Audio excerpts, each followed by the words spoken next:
Hello बच्चों, Shri coaching classes में आपका स्वागत है। बच्चों, अभी तक हमने जो है पराशरण जो एक अणुसंख्यक गुणधर्म है उसको बारे में पढ़ा, उसकी परिभाषा पढ़ी। आज हम उसका एक नया प्रश्न बनाने वाले हैं चैप्टर 2 में बच्चों। तो उसका एक सभी प्रश्न नोट करेंगे। पराशरण दाब एक अणुसंख्यक गुणधर्म है की पुष्टि कीजिए, या फिर इसी प्रश्न को ऐसा भी लिख सकते हैं, सिद्ध कीजिए कि पराशरण दाब एक अणुसंख्यक गुणधर्म है। ये प्रश्न नोट करेंगे बच्चे सभी, और इसके बाद इसका उत्तर लिखेंगे।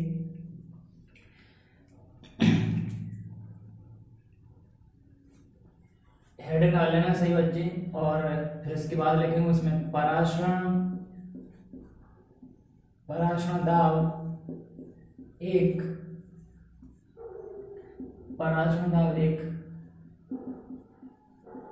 अणुसंख्यक गुणधर्म है या गुण है की पुष्टि। बच्चों, हमें इसकी पुष्टि करना है कि पराशरण दाब एक अणुसंख्यक गुणधर्म है या नहीं। इतना लिखने के बाद बच्चे सभी लिखेंगे कि वान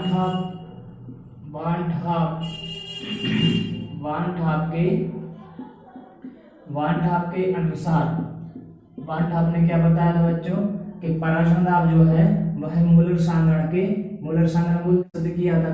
CRT आया था समानुपाती में, ये हम बराबर करेंगे बच्चों। तो पाई बराबर क्या पढ़ा था अपन ने, CRT। अब चूंकि आपको पता है बच्चों, यहाँ पे लिखेंगे एक लाइन, चूंकि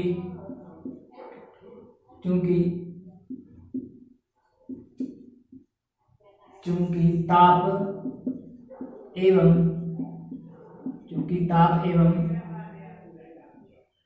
T एवं गैस स्थिरांक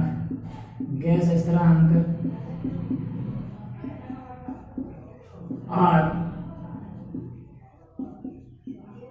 स्थिर है से मतलब बच्चों इनका मान फिक्स है। ताप भी क्या है, स्थिर है, अगर सांद्रण C समानुपाती है तो, और R भी क्या है, गैस कांस्टेंट है जिसका एक मान फिक्स होता है। तो हम क्या कर सकते हैं, इसको ऐसे लिख सकते हैं पाई बराबर C, या ये कह सकते हैं जब हटाएंगे स्थिरांकों को तो क्या हो जाएगा बच्चों, ये पाई समानुपाती C। इस जो यहाँ पर मैंने समानुपाती C क्यों लिखा, पाई समानुपाती C, क्योंकि बच्चों जो R और जो T है वो क्या है, एक स्थिरांक है। बच्चों आपको पता है स्थिरांक कब आते हैं, जब समानुपाती के निशान को हटाते हैं। अब यहाँ पे बच्चों हमने समानुपाती के निशान को लगाया तो वो स्थिरांक फिर से हट जाएंगे, तो पाई समानुपाती हमारा ये C हो गया। अब इसके बाद आपको पता है बच्चों C क्या है, यहाँ पर मूलर सांद्रण है बच्चों। इसके नीचे थ्योरी यही लिखना है, क्योंकि C मूलर सांद्रण है जो विलेय के कणों की संख्या पर निर्भर करती है, इसलिए पराशरण दाब एक अणुसंख्यक गुणधर्म है। इसको हम इतना लिखने के बाद, और इसके बाद एक नया प्रश्न लिखेंगे बच्चों, ये अणुसंख्यक गुणधर्म की पुष्टि यहीं तक है। अब इसके बाद नया प्रश्न है, उसको नोट करेंगे सभी। पराशरण दाब की सहायता से अवाष्पशील विलेय के आणविक द्रव्यमान की गणना कीजिए। ये बच्चों प्रश्न है, इस प्रश्न को हल करेंगे सभी, और उत्तर डाल के लिखेंगे पराशरण दाब की सहायता से अवाष्पशील विलेय के आणविक द्रव्यमान की गणना। तो बच्चों हमने सबसे पहले आपको एक बार बताया था कि क्या क्या, एक लाइन आपको याद रखना, चारों पराशरण दाब हमने ज्ञात किए, उसमें से हमको हर बार एक लाइन याद रखना है कि सबसे पहले हम विलायक की निश्चित मात्रा WA लेते हैं, उसमें विलेय की निश्चित मात्रा WB मिलाते हैं, और फिर विलयन को तनु करते हैं। फिर क्या करते हैं, फिर प्रयोगों द्वारा क्या करते हैं, प्रयोगों द्वारा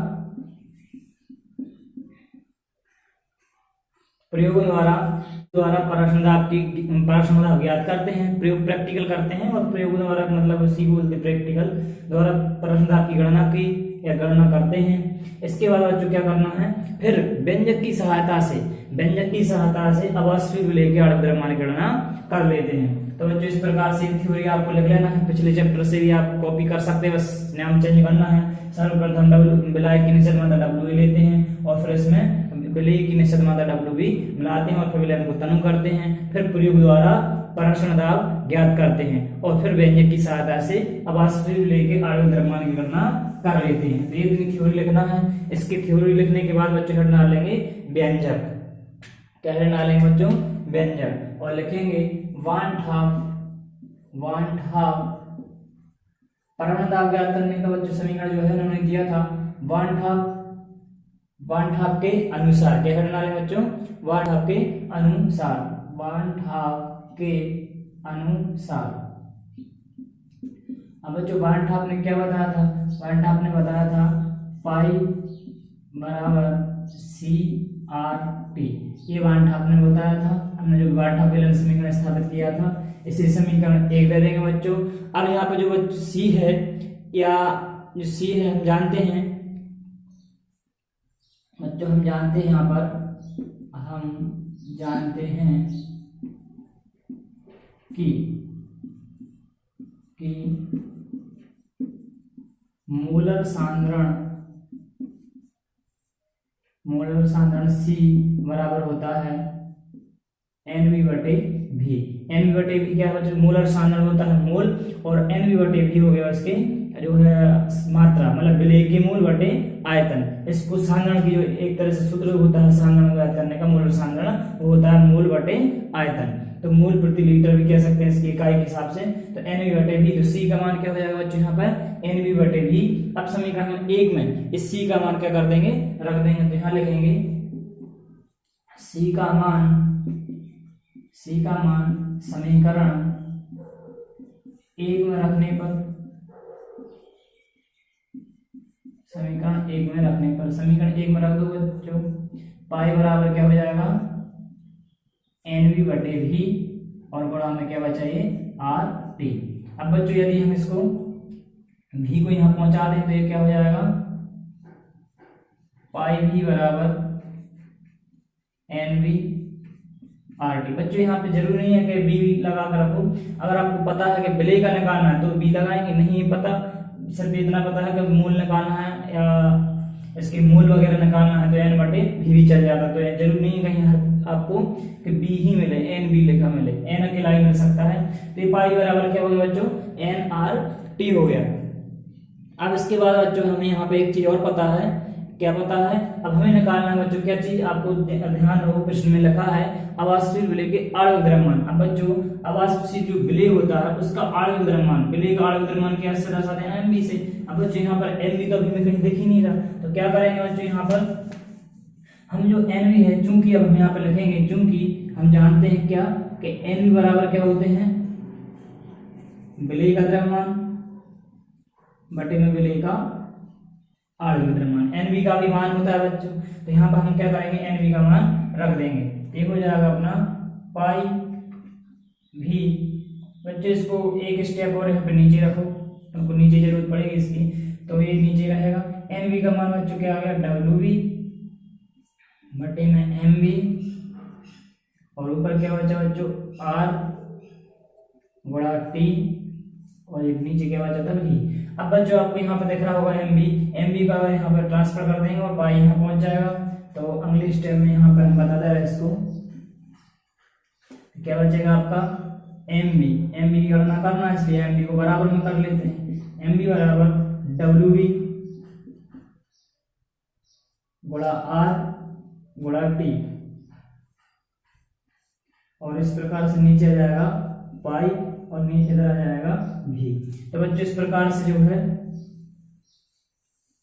MB का मान हम परख दाब की सहायता से ज्ञात कर सकते हैं इस समीकरण में मान के। चाहो तो लिख सकते हो समीकरण दे के, यहाँ पर समीकरण दे देना ऐसे, समीकरण 2 और लिख देना समीकरण 2 में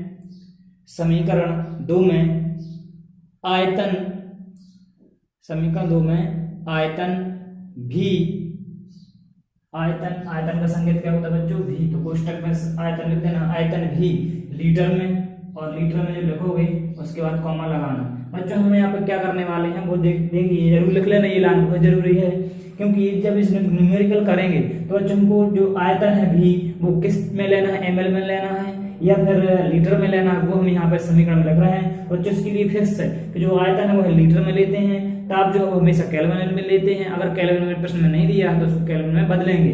NCR है, R का मान भी निश्चित है बच्चों 0.0821, और WV तो जो प्रश्न में देंगे, पराशर दाब वो ATM में लेंगे। इस प्रकार से हर चीज के मान फिक्स है, किस में लेना वही समीकरण में लिखने वाले हम। तो नीचे लिखना समीकरण 2 में आयतन भी लीटर में, कोमा लगा के लिखेंगे ताप T केल्विन में, ताप लिखेंगे, उसको कोष्टक लिखेंगे कैपिटल टी और लिखेंगे केल्विन में। पराश्रम ताप पाई एटीएम में, पराश्रम ताप पाई एटीएम में एवं गैस स्थिरांक आर बराबर, अब आर का मान बच्चों फिक्स है तो उसको लिखना 0.0821 लीटर एटीएम प्रति केल्विन प्रति मोल, लीटर एटीएम प्रति केल्विन प्रति मोल, ये इसकी इकाई है। तो ये आर का मान बच्चों ये भी फिक्स है, जब भी आर की जरूरत पड़ेगी तो अपन को ये इसका मान रखना हो, ये इसकी इकाई है। तो इस प्रकार से लीटर एटीएम प्रति केल्विन प्रति मोल लेते हैं, इतना आपको करना है। इसके बाद बच्चों इसका हम एक न्यूमेरिकल देखते हैं जो बोर्ड एग्जाम में भी आ चुका हो और इम्पोर्टेंट भी है। तो चलिए शुरू करते हैं न्यूमेरिकल्स इसके।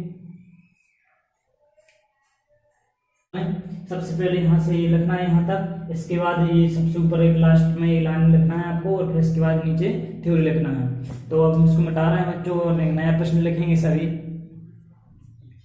जो कि आंकित प्रश्न है।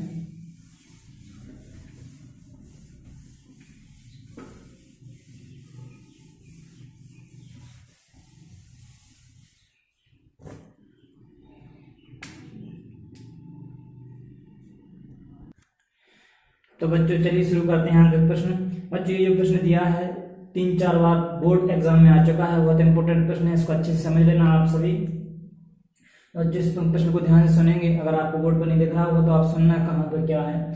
ग्लूकोज के 5% विलयन के 25 डिग्री सेल्सियस ताप पर पराशर दाब की गणना कीजिए, जबकि ग्लूकोज का आणविक द्रव्यमान या भार बराबर 180 और आर बराबर 0.0821 लीटर एटीएम प्रति केल्विन प्रति मोल है। ये बच्चों प्रश्न पूरा।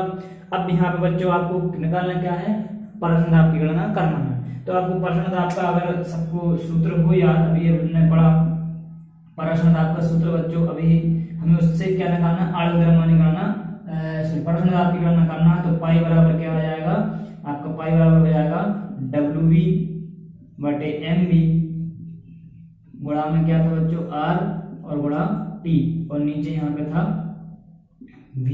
तो इस प्रकार से बच्चों आपको ये सब इतने मान आपको पता होना चाहिए। पाई का मान निकालना है यदि, तो ये जो 5 वैल्यू है आपको पता होना चाहिए। अगर आपको सूत्र अच्छे से याद है तो आप यहाँ पे हल करके लिख सकते हैं। और दिया है कि अपन को बच्चों यहाँ पे दिया क्या क्या है, इसमें से दिया है तो दिया है बच्चों सबसे पहले हम लिखेंगे WV देखिए बच्चों यहाँ पे क्या दिया है। यहाँ पे दिक्कत आपको ये होगी कि डायरेक्ट नहीं दिया है। अब यहाँ पे दिया ग्लूकोज के 5% विलयन। अब ग्लूकोज का 5% विलयन से मतलब है बच्चों, तो कोई विलयन है और उसमें ग्लूकोज कितना मिला है 5%। 100% के हिसाब से 5% क्या मिला है, ग्लूकोज मिला है। प्रतिशत में जब भी बात होती है तो हम मान के चलते हैं 100%। तो 100 में से 5% क्या मिला ग्लूकोज, तो इसी को हम क्या मानेंगे 5 ग्राम, यानी विलेय का द्रव्यमान मानेंगे। तो बच्चों यहाँ पे विलेय का द्रव्यमान हो जाएगा वो हो जाएगा 5 ग्राम। अब बच्चों यहाँ पर दिया है आपका जो हमें ले ले 25 डिग्री सेल्सियस, तो यहाँ पर हम लिख सकते हैं T। अब T बच्चों कितना दिया है यहाँ पर 25 डिग्री सेल्सियस। हमने अभी क्या बताया था जब न्यूमेरिकल किया था इसका, वो आणविक द्रव्यमान गणना करने का भी पिछला जो प्रश्न था उसमें हमने देखा था कि जो ताप है किस में लेना है, केल्विन में। यहाँ पे किस में दिया है, डिग्री सेल्सियस में। तो बच्चों आपको बदलना आना चाहिए कि अगर कोई चीज डिग्री सेल्सियस में दी है तो उसको केल्विन में कैसे बदल दें। तो बच्चों केल्विन बदलने के लिए कुछ नहीं करना, आपको सिर्फ 273 जोड़ देना है, केल्विन में बदला जाएगा तो ये आपका हो जाएगा 298 केल्विन। तो 25 डिग्री सेल्सियस को हमने केल्विन में बदला तो 273 जोड़ दिया, हो गया 298 केल्विन। सबको जो समझ में आ रहा है 298 कहाँ से आया है, हाँ तो 273 जोड़ दिए केल्विन बदलने के लिए। क्यों बदले, क्योंकि नियम था, बाउंड हमने दिया ही था कि जब भी पराशर दाब ज्ञात करना हो तो आपको जो टेम्परेचर है वो किस में लेंगे, केल्विन में।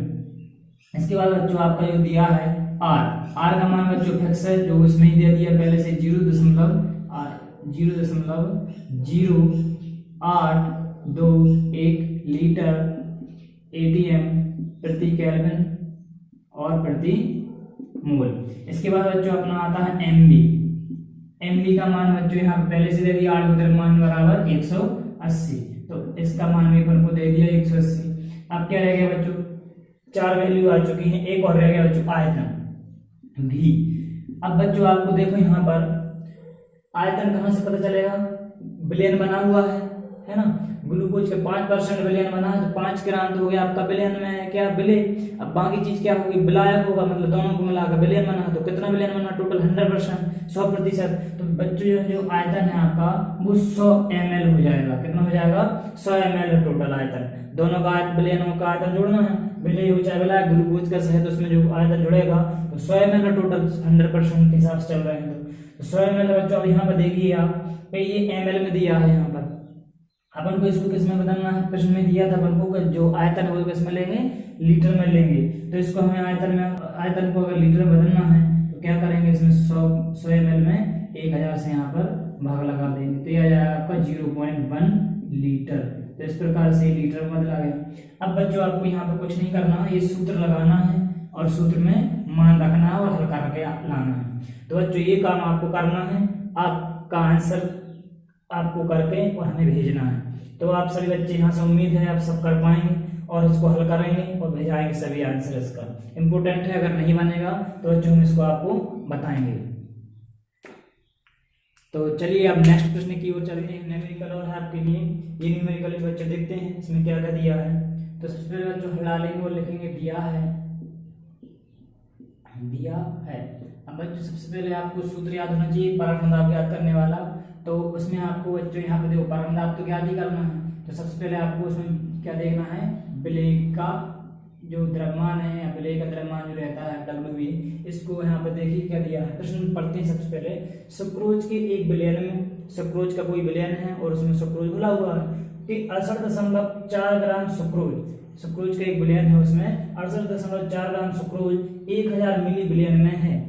सुक्रोज कितने विलयन में है, 1000 मिली विलयन में है, कितना 68.4, मतलब 68.4 जो है वो विलय है और 1000 टोटल विलयन है। मिली में दिया बच्चों यहाँ पे 1000 मिली विलयन में है।